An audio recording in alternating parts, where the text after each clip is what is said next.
የአፍሪካ ህብረት የመሪዎች ጉባኤ 39ኛው በዚህ በአዲስ አበባ እየተካሄደ ይገኛል። ዋና መሪ ቃሉ ከውሃና ኢትዮጵያም እያደረገቻቸው ካሉት ሁኔታዎች ጋር የተያዘ ነው። በዚህ ጉዳይ ላይ የኢትዮጵያ የኃይል ንጹህ ኃይል ሽግግርና አጠቃላይ የውሃ አጠቃቀምን የተመለከቱ ጉዳዮች በጉባኤው ይመከርባቸዋል። የአመቱ መሪ ቃልም ይህንን የኢትዮጵያን ተግባር በተለይም የውሃ አጠቃቀምን በልዩነት የሚመለከት ይሆናል። በዚህ ጉዳይ ላይ የውሃና ኢነርጂ ሚኒስትሩ ዶክተር ኢንጂነር ሀብታሙ ኢተፋን አግኝተናቸዋል። ቆይታ እናደርጋለን። እናመሰግናለን ዶክተር ኢንጂነር። እኔም አመሰግናለሁ።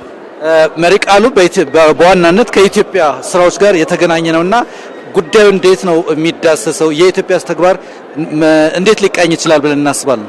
በጣም አመሰግናለሁ። እንግዲህ ዘንድሮ ከሌላ ጊዜ በተለየ ሁኔታ የአፍሪካ ህብረት ትልቁ መሪ ቃል የውሃና ሳኒቴሽን በ23 አጀንዳ ለማድረግ አቅዶ ይነጋገሩበታል። እንደምናውቀው አፍሪካም ኢትዮጵያም በውሃ ሀብት በጣም የተባረከች አህጉርና ሀገር ነች። ነገር ግን በተለያየ ምክንያት በተለያዩ ከውስጥም ከውጭ የሚነሱ ጉዳዮች ሳንጠቀም ቆይተናል።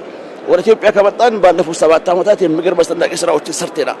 በተለይ በመጠጥ ውሃም በሳኒቴሽንም በኃይል ማመንጨት ስራዎች ላይ ኢትዮጵያ ስኬታማ ስራዎች ያስመዝግባለች።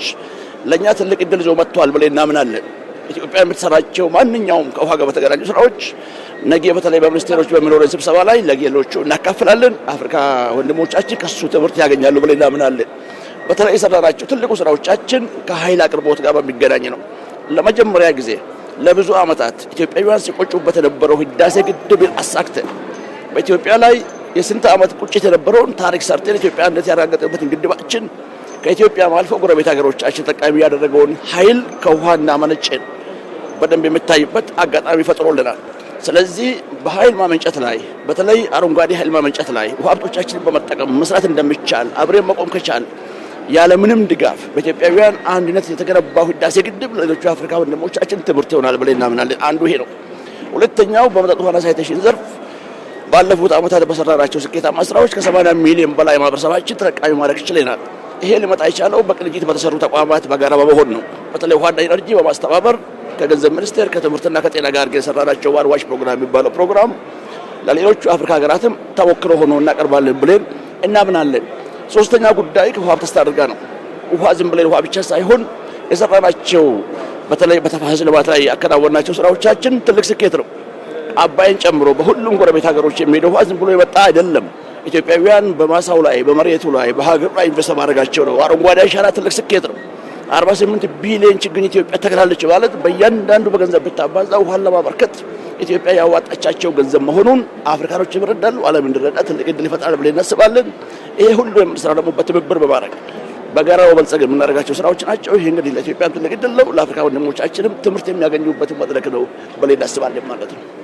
ማስተላለፍ የሚፈልጉት መልእክት ካለ በተለይም የኢትዮጵያ ተሞክሮ ይንጸባረቃል ተብሎ ይታሰባል። ለሌሎቹ ለቀጠና የትስስርም አጋዥ አቅም ይሆናል። ስለዚህ የአፍሪካን ሀሳቦች በማንጸባረቅ በኩልም ሰፊ እይታ እንደሚኖረው ይጠበቃል። እዚህ ላይ የሚሉት ካለ ያንሱና እንጨርስ። በጣም አጭር ነገር ነው የምለው። ኢትዮጵያ ሁሉ ጊዜ ፓን አፍሪካኒዝም ነው የምታቀነቅነው። ሰዎች በጋራ በመሆን አፍሪካውያን በጋራ መቆም ከቻለ ማሳካት እንደምንችል ይቻላል። ያለን ሀብት በቂ ነው። ከኢትዮጵያ የምነሳው ሀብት ለጎረቤት ሀገሮቻችን በቂ ነው፣ ለኛ በቂያችን ነው። ትልቁ ነገር መስማት አለባቸው ብዬ የማምነው የታችኞቹ በተለይ አባይ ላይ ያሉ ወንድሞቻችን አባይ ለሁላችን ነው፣ ይበቃናል፣ እነሱን ይበቃናል። ትልቁ ነገር መነጋገር፣ መደማመጥ፣ የጋራችን ነው ብለን እንደ ቤተሰብ ማሰብ ያስፈልጋል። ምን መልእክት አለኝ? አመሰግናለሁ። የአፍሪካ ህብረት የመሪዎች ጉባኤ የውሃ ጉዳይን በልዩነት አሁንም እየመከረ ይገኛል። ኢትዮጵያም በዚህ ጉባኤ የሰጠቻቸው የሰራቻቸውና የእስካሁን ስኬቶቿ በተሞክሮነት እንደሚጠቀሱ ይጠበቃል። የኢትዮጵያ ሚና በእስካሁኑና በቀጣይም ዓመታት በተለይም በኃይል ሽግግርና በመሰል የውሃ አጠቃቀሞች በቀጠና የትስስርም ያሉ ተሞክሮች በሌሎችም ሀገራት እንዲደገሙ የኢትዮጵያ ተሞክሮ በልዩነት እንደሚነሳ ይጠበቃል።